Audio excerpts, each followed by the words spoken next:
زندگی را کړې وه کمې کوتاهۍ د هر انسان نه کېږي زموږ نه به کمې شوې وي خو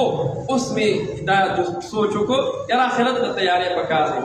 نو په خپلو کړو باندې ستومانه شو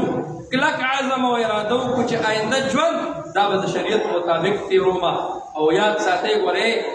یو حقوق العباد دی او یو حقوق الله دی حقوق الله به د الله تعالی په توبه باندې معاف کړي توبه به وباسي الله د الله حقونه دیوالې دي نو قضا به راواړئ او توبه به وباسي الله تعالی به درته معاف کړي خو چې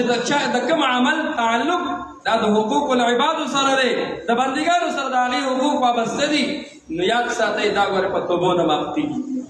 د دې د توبې دپاره طریقه کار دا دی چې یو خو به په حق قصه چې الله ته توبه وباسو دویم نمبر